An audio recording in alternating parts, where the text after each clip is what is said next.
नमस्कार दोस्तों, मैं एडवोकेट यशवंत यादव आपका स्वागत करता हूं लॉ एडवाइज में। आज हम बात करेंगे, आपने लोन लिया है बैंक से और किसी कारणवश नहीं पे कर पा रहे हैं तो देखिए, लोन तो दो ही तरह के होते हैं। लोन के प्रकार केवल दो हैं, लेकिन उसमें बहुत सारी कंडीशन आती है, जैसे personal loan, business loan, education loan, credit card का लोन, कार, बस, ट्रक, जीप, कारखाना का, फैक्ट्री का, शोरूम का, स्कूल का, कॉलेज का, बहुत सारे लोन होते हैं। तो लेकिन उसको डिवाइड किया जाता है, जब बांटा जाता है तो दो ही प्रकार के होते हैं, या फिर सिक्योर या फिर अनसिक्योर्ड। तो आज हम पूरा विश्लेषण ही कर देंगे अनसिक्योर्ड लोन के बारे में। जैसे अनसिक्योर्ड लोन आपको देता कैसे है बैंक? बैंक देता कैसे? आपके सिबिल को देखेगा, आपकी क्षमता को देखेगा, आपके बैंक के लेन देन को देखेगा, आपकी सैलरी को देखेगा, और उसके बाद इतने कॉल्स आते हैं, लोन ले लीजिए, लोन ले लीजिए, कई बार कॉल आते हैं लोन के लिए, और इसके बाद आप लोग लोन ले लेते हो। और लोन लेने के बाद हमारे बहुत सारे सब्सक्राइबर हैं, बहुत सारे हमारे ऐसे क्लाइंट हैं जिन्होंने लोन लेकर के शेयर मार्केट में पैसा लगा दिया, और शेयर मार्केट में फ्यूचर एंड ऑप्शन और इंट्राडे में पैसा लगा दिया। इंट्राडे में पैसा लगा के वहां पे उनका पैसे का लॉस हो गया।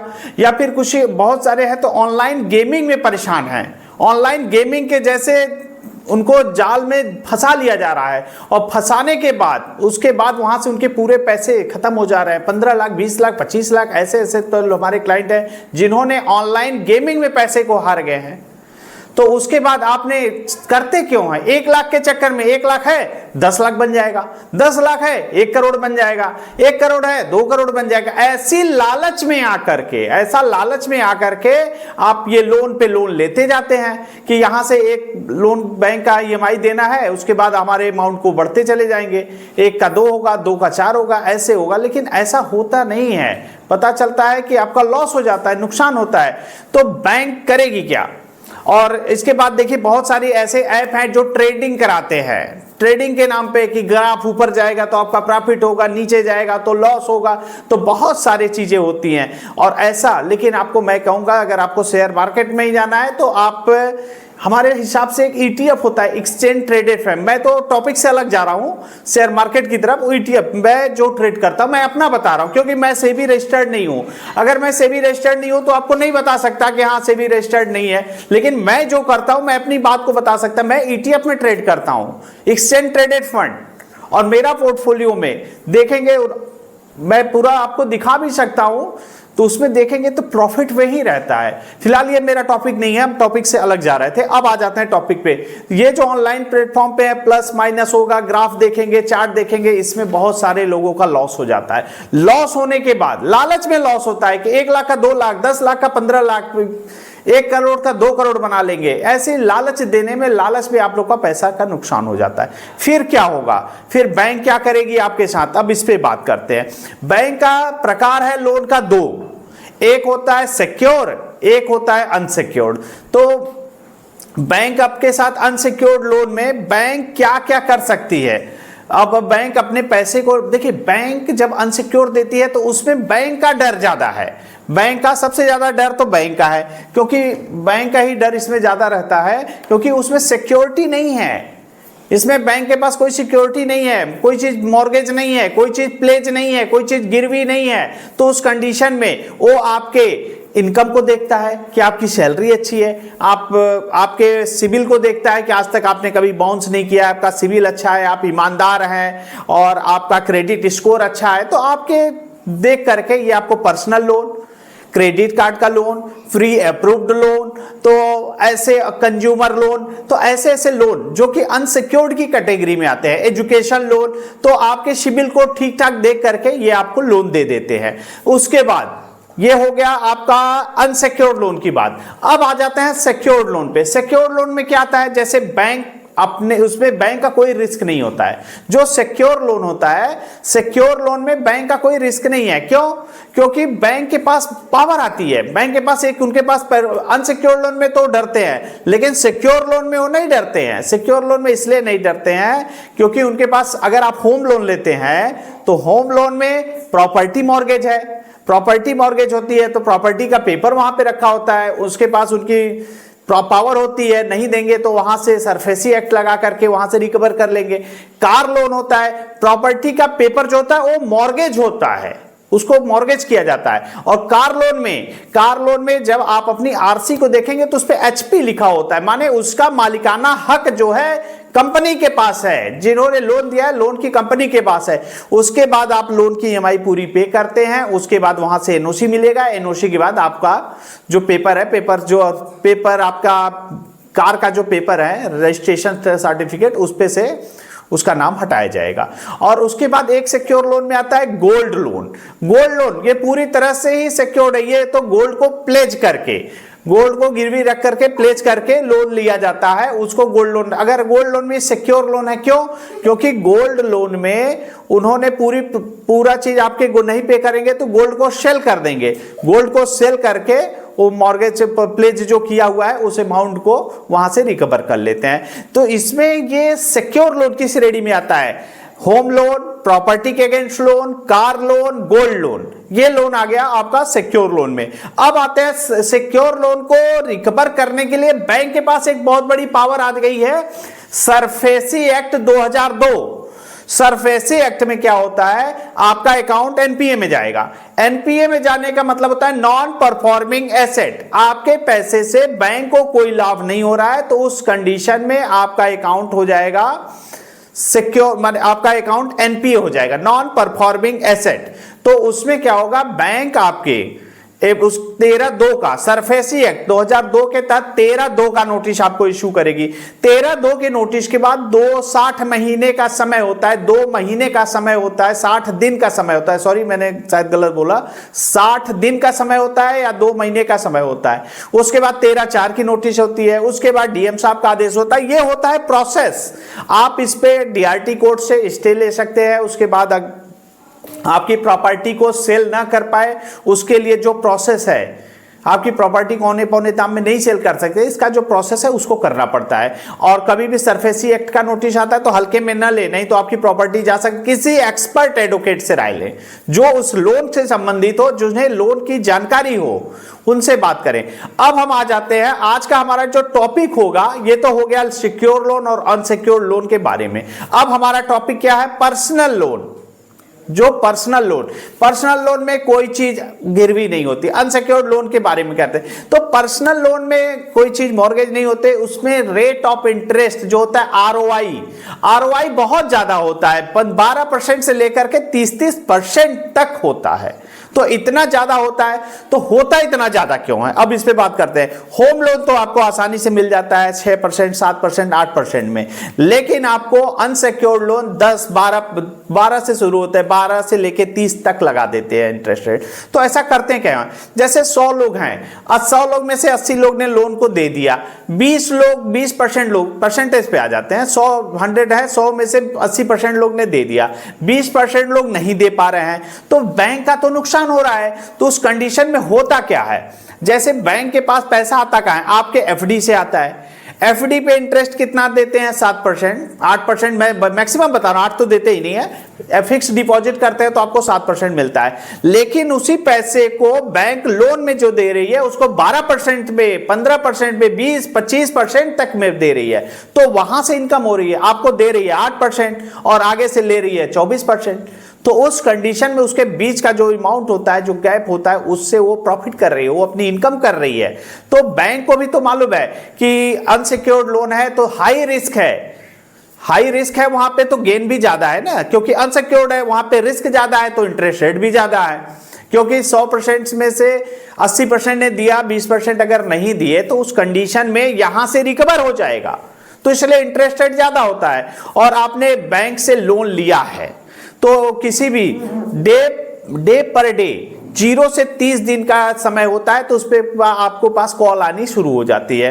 तो कॉल सेंटर से कॉल आनी शुरू हो जाती है, तो ज्यादातर जो लोग डिफॉल्ट करते हैं, लगभग 50-60%, 70% लोग कॉल पे ही वो आपको डरा देंगे कि आप नहीं देंगे तो आपका इतना इंटरेस्ट लगेगा, इतना चार्ज लगेगा, ये लगे, बहुत सारी चीजें वो बताने लगते हैं। तो इतना आपको डरा देंगे, इतना समझा देंगे लीगली कि आप उनके पैसे को दे देंगे, तो 50-60% लोग तो वहां पे 20% में से 50-60% लोग वहां से रिकवर हो जाते हैं 1 से 90 दिन के अंदर। या फिर किसी ने ईसीएस नहीं लगा दिया है, या फिर कोई दिक्कत हो गई है, कोई परेशानी आ गई है, इस महीने नहीं है, तो वहां से कवर कर लेते हैं।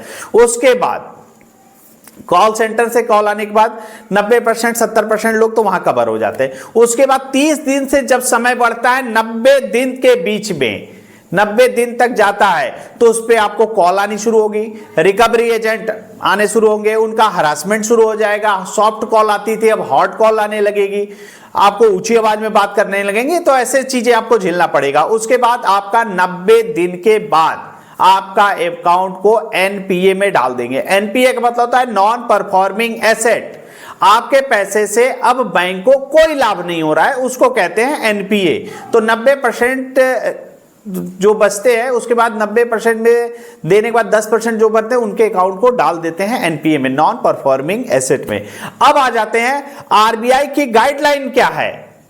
आपको तो कोई लेकिन कुछ लोग ऐसे भी है, एनपीए है, उनको तो कोई फर्क ही नहीं पड़ता, उनको तो पैसे देने ही नहीं है, पैसे देने ही नहीं है उनको, तो एनपीए हो चाहे कुछ भी हो। तो इस कंडीशन में वो तो बैठे हैं, भाई बैंक सोचता है कि अब तो हमारे पैसे मिल जाएंगे, एनपीए में धमकी देते हैं आपका अकाउंट एनपीए में कर देंगे। और जिनको कोई पैसे ही नहीं है तो उनको तो कोई फर्क ही नहीं पड़ता, जिसके पास पैसे नहीं है उसके पास तो कोई दिक्कत नहीं। मैं बार बार कहता हूं, पैसे हैं तो इनके पैसे दे दो, नहीं है तो नहीं है, तो नहीं है, नहीं है तो कुछ किया जा सकता है। जब पैसे ही नहीं है तो कोई किया ही क्या जा सकता है। तो जो ड्यू टू प्रोसेस जो हो रहा है, उसकी प्रक्रिया जो हो रही है, जो नोटिस आ रहा है उसका जवाब दीजिए।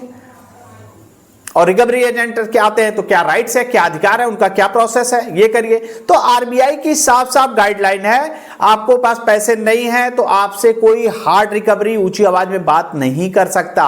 फिर बैंक क्या करेगी, आपको 3 महीने हो गया, आपका अकाउंट एनपीए हो गया, अब आ जाएंगे बैंक आपको नोटिस भेजेगी कि आप पैसे दे दो, पैसे दे दो। फोन पे फोन, इतना फोन आने लगता है कि 50 फोन आता है तो अननोन नंबर ब्लॉक करिए। अननोन नंबर को ब्लॉक करने की बात कर रहा हूं, एक नंबर ब्लॉक करने की बात नहीं कर रहा हूं, number not in phone book, ताकि जो नंबर आपके मोबाइल में सेव हो उससे बात हो, नहीं तो मेंटली हैरासमेंट कर देंगे। एक दिन में 100 कॉल आएगी, 100 कॉल आएगी तो 100 कॉल आपको संभालना मुश्किल हो जाएगा, मेंटली आप डिस्टर्ब हो जाएंगे। और ये चाहते हैं कि आपको इतना प्रेशर किया जाए कि आप परेशान होकर के इनके पैसे कहीं से भी लाके दे, एक लोन को चुकाने के लिए दूसरा, दूसरे के लिए तीसरा, तीसरे के लिए चौथा, इनके दलदल में फंस जाए। और उसके बाद ये आपके पास कॉल आने लगते हैं। कॉल आरबीआई की गाइडलाइन है सुबह 8 बजे से शाम के 7 बजे तक ही कर सकते हैं, लेकिन ये रात के 2 बजे भी करते हैं, 12 बजे भी करते हैं, 1 बजे भी करते हैं, जब तो ये कोई राइट्स नहीं होता है। ये ऊंची आवाज में बात नहीं कर सकते हैं, ये गाली गलौज नहीं कर सकते हैं, ये आपके घर पे आके आपके मान सम्मान को खराब नहीं कर सकते हैं, आपके लोन के बारे में आपकी पत्नी को भी नहीं बता सकते हैं। ये राइट्स है, लेकिन ये लोग ऐसा करते नहीं है, ये ऊंची आवाज में मारते हो। तो इनकी सीधे एफआईआर दर्ज कराइए, इनकी एफआईआर होगी। लोन की ईएमआई का डिफॉल्ट होना कोई क्राइम की श्रेणी में नहीं आता। जब क्राइम नहीं है तो आप इसको नहीं कुछ कर सकते हैं, लेकिन ये ऐसा करते हैं तो इनको इनकी भाषा में जवाब दे। अगर ये ऊंची आवाज में बात कर रहे हैं, पहले आवाज नीचे कर। कोई रिकवरी एजेंट आता है तो पहले आपके यहां आता है तो क्या करेंगे, पहले आई कार्ड है, बैंक आईडी कार्ड हो, होम विजिट लेटर है, आप मेरे घर पे आए तो विजिट करने आए तो विजिट लेटर है तो बात करिए, नहीं है तो यू कैन गो, निकल। उसके बाद डीआरए का लाइसेंस, डेप रिकवरी एजेंट का लाइसेंस होना चाहिए। जैसे आप गाड़ी ड्राइव करते हो तो डीएल चाहिए, वैसे आपको रिकवरी करने के लिए डीआरए का लाइसेंस होना चाहिए। उसकी पढ़ाई होती है, उसका सर्टिफिकेट मिलता है, आरबीआई उसको अप्रूव्ड करती है, पास करना पड़ता है, एग्जाम पास करेंगे तब आपको लाइसेंस मिलेगा। ऐसे आगे बिना कुछ भी लिए नहीं, बिना डॉक्यूमेंट, बिना आईडी कार्ड, बिना होम विजिट लेटर, तो ऐसे अगर आते हैं तो ये उनका राइट्स नहीं है। आप उनसे बात मत करिए। आपके घर कौन आ रहा है, पहले आई कार्ड, बिना आई कार्ड के आप बात मत करिए। अगर ऊंची आवाज में बात कर रहा है, तेज आवाज में बात कर रहा है, आपके मान सम्मान को खराब कर रहा है, ये अपराध की श्रेणी में है। आप इनकी एफआईआर दर्ज कर सकते हैं, इनकी कंप्लेन कर सकते हैं, आरबीआई में कंप्लेन कर सकते हैं। उसके बाद आप कह दीजिए नहीं है पैसे, ड्यू टू प्रोसेस, आपको जो करना है करिए। आप तो ब्याज तो लगा ही रहे हो ना, पैसे जब होंगे तो दे देंगे। तो उसके बाद क्या करते हैं, जब ये सब प्रक्रियाएं हो जाती हैं, अब आते हैं वो लीगल नोटिस पे। लीगल नोटिस मतलब आपने जैसे अनसिक्योर्ड लोन लिया है तो कहीं पे उन्होंने चेक मांग लेते हैं कि आप चेक दे दीजिए, तो जो चेक दे देते हैं तो उस चेक को उन्होंने चेक बाउंस के केस के लिए बैंक के पैनल के एडवोकेट के माध्यम से आपको नोटिस जाती है कि 138 का चेक आया है, आपके अकाउंट में इनसफिशिएंट बैलेंस होने के कारण आपके अकाउंट को एक जो इनसफिशिएंट 138 चेक बाउंस का केस किया जाएगा। तो उसकी एक आगे आपको इन्फॉर्म करते हैं, बिना इन्फॉर्म किए वो केस कर ही नहीं सकते हैं, बिना इन्फॉर्म किए कर ही नहीं सकते। तो लीगल नोटिस आएगा 138 का कि इनसफिशिएंट बैलेंस होने के कारण आपके ऊपर 138 चेक बाउंस का नेगोशिएबल इंस्ट्रूमेंट एक्ट का केस करेंगे। उसके बाद सेक्शन 25 से वैसे होता है ईसीएस बाउंस, ऑटो डेबिट जो होता है, ऑटो डेबिट की बात कर रहे हैं। ऑटो डेबिट कोई आता है, अगर ऑटो डेबिट आपका मिस हो रहा है, नहीं दे पा रहे, ईएमआई डिफॉल्ट हो रही है, तो उसमें इनसफिशिएंट बैलेंस है, तो ऑटो डेबिट के लिए payment and settlement act section 25 का केस ये करने के लिए आपको नोटिस भेजेंगे। पहले नोटिस आएगा, ये नोटिस बैंक के पैनल के एडवोकेट के माध्यम से आता है। उसके बाद भी आपको कोई फर्क नहीं पड़ता, आप उसको इग्नोर कर रहे हो, नहीं देख रहे हो। उसके बाद रिकॉल नोटिस भी भेजते हैं, loan recall notice. Recall notice माने अब मुझे आपसे कोई मतलब नहीं है, 7 दिन के अंदर, 15 दिन के अंदर मुझे मेरे पैसे पूरे वापस चाहिए, मुझे आपसे कोई कॉन्ट्रैक्ट नहीं करना है, आपने जो हमसे पैसा लिया था, जो कॉन्ट्रैक्ट किया था, हर महीने ईएमआई देंगे, नहीं दे पा रहे हैं, तो उसके लिए अब मुझे आपसे कोई मतलब नहीं, मेरे पूरे पैसे वापस करिए 7 दिन में। अरे उसके पास पैसे होते तो ईएमआई देता, तो पैसे ही नहीं है तो देगा कैसे 7 दिन में, ये तो हो ही नहीं सकता। तो रिकॉल नोटिस ऐसे ही आती है। रिकॉल नोटिस बाद डिमांड नोटिस। डिमांड नोटिस मतलब मांग की नोटिस। अब बैंक आपसे मांग करेगी कि मेरे इतने पैसे मुझे चाहिए, उसके बाद वो डिमांड नोटिस भेजते हैं, मांग की नोटिस भेजते हैं। उसके बाद भी आपके पास पैसे नहीं है तो अनसिक्योर्ड लोन में अगर आपका लोन अमाउंट जो है 20 लाख से ऊपर है तो उस कंडीशन में अलग है, उस कंडीशन में डीआरटी कोर्ट में जा सकते हैं। डीआरटी कोर्ट होती है, वहां से आप जाकर के उसका प्रोसेस अलग होता है। मैं किसी और भी केसेस में आपको बताऊंगा डीआरटी कोर्ट में क्या होता है।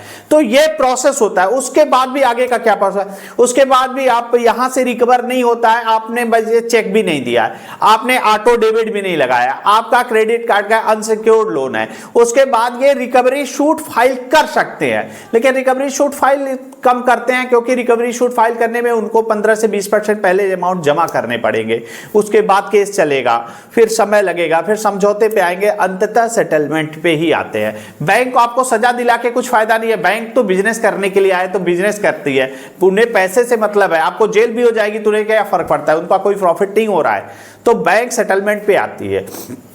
उसके बाद ये केस कर सकते हैं 420 धोखाधड़ी का, चीटिंग का।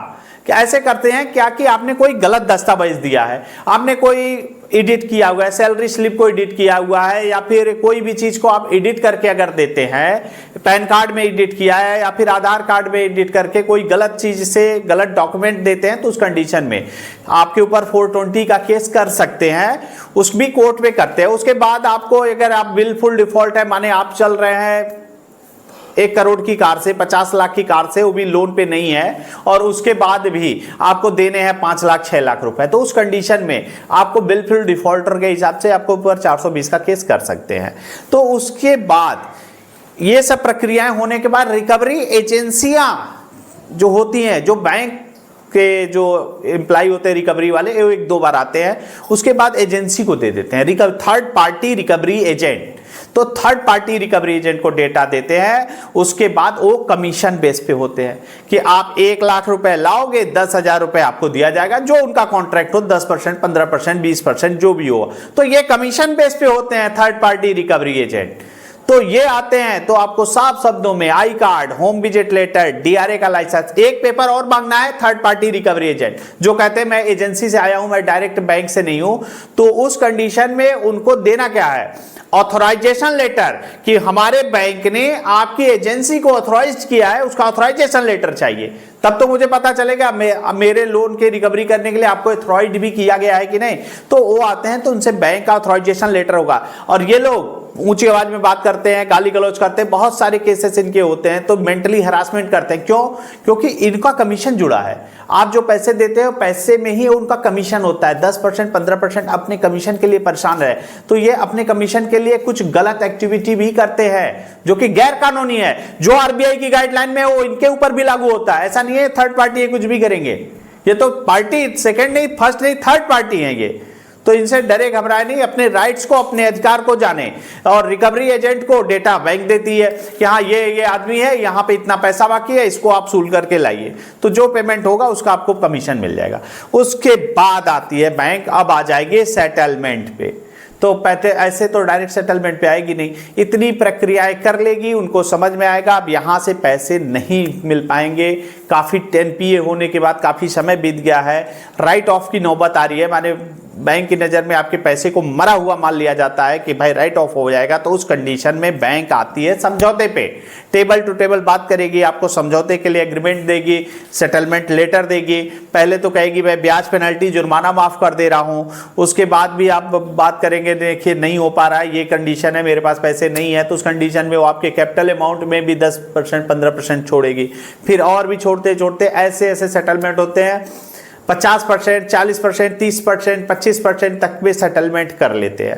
तो लास्ट विकल्प तो इनका सेटलमेंट पे आते हैं। तो सेटलमेंट पे आते भी क्यों हैं? क्योंकि देखिए किसी भी बैंक और एनबीएफसी का अगर एनपीए बढ़ रहा है, तो एनपीए बढ़ रहा है तो ये सब कंपनियां शेयर मार्केट में लिस्ट है। किसी भी बैंक का एनपीए बढ़ेगा तो वहां पे जो एनपीए का रेशियो अगर बढ़ता है, तो सबको पता है आज का ऑनलाइन का समय है, सबको मालूम है किस बैंक का कितना एनपीए हो गया है। तो एनपीए बढ़ेगा तो उस कंडीशन में आपको जो प्रोसेस है वो करना पड़ेगा, क्योंकि एनपीए जब बढ़ते लगता है तो उनको दिक्कत होने लगती है, तो उनका सेटलमेंट पे वो आते हैं और उसको अपने लेजर से डिलीट करते हैं, तो उस सेटलमेंट पे आते हैं। तो ये विकल्प होता है, आपने 1 लाख का लोन है तो 20,000, 25,000, 30,000 पे सेटलमेंट कर सकते हैं। या फिर उनकी बात होती है, देखिए सेटलमेंट तो सेटलमेंट होता है, लेकिन ये बहुत बार फेक सेटलमेंट करते हैं, तो कभी भी फेक सेटलमेंट से बचे। और सेटलमेंट लेटर आता है, किसी एक्सपर्ट एडवोकेट से राय लीजिए। देखिए आपको एक चीज जान लीजिए, आप अगर लोन के मल्टीपल लोन के दलदल में फंस चुके हैं, तो ऑनलाइन या ऑफलाइन या किसी भी एक एडवोकेट के आप टच पे रहे, केवल इतना के लिए कि सर ये नोटिस आएगी तो उसका जवाब दे दीजिएगा, ये नोटिस आएगी तो मुझे गाइड करते रहिएगा, अगला स्टेप क्या होगा, ऐसे आपको करना पड़ेगा। क्यों? आप अपना वकील मत बन जाइएगा, अपने से ही ट्रीटमेंट मत लेने लगेगा, कोई भी नोटिस का जवाब अपनी ही भाषा में जवाब मत बना के देने लगेगा, नहीं तो थोड़े पैसे बचाने के लिए आपका बहुत बड़ा नुकसान हो जाएगा। इसलिए एक्सपर्ट एडवोकेट से राय लेकर के अपने प्रोसेस को करिए। और आप हमसे भी जुड़ सकते हैं, हमारा नंबर है, आप हमसे संपर्क कर सकते हैं, हमारी एक फीस पे करके आप हमसे कंटिन्यू, कोई भी दिक्कत हो, समस्या हो, परेशानी हो, तो एक जैसे फैमिली डॉक्टर होते हैं तो उस हिसाब से एक एडवोकेट को भी रखना चाहिए। कहीं पे आपके मल्टीपल लोन से फंसे हैं, कहीं आपके साथ कोई गलत ना हो जाए, कोई फेक सेटलमेंट ना हो जाए, कोई फर्जी दस्तावेज दे करके ना सेटलमेंट कर ले, क्योंकि बहुत बार ये नाम एडिट करके फर्जी रिकवरी एजेंट आपको सेटलमेंट लेटर दे देते हैं और आप पैसा जाने के बाद आपके लोन अकाउंट में ही जाता है। उनको तो कमीशन से मतलब है, कमीशन मिल गया, उसके बाद आपका अकाउंट फिर 2-3 महीने बाद फिर आपसे रिकवरी चालू हो जाती है। तो फर्जियों से बचें, फर्जी सेटलमेंट से बचें। तो बहुत किसी भी प्रकार की कोई दिक्कत हो, समस्या हो, परेशानी हो, तो हमारा नंबर है, आप हमसे संपर्क कर सकते हैं। और किसी भी रिकॉल नोटिस हो, डिमांड नोटिस हो, आर्बिट्रेशन नोटिस हो, आर्बिट्रेशन का ऑब्जेक्शन देना हो, तो आप हमसे संपर्क कर सकते हैं। मैं अपनी बातों को यहीं समाप्त करता हूं। जय हिंद, जय भारत, नमस्कार।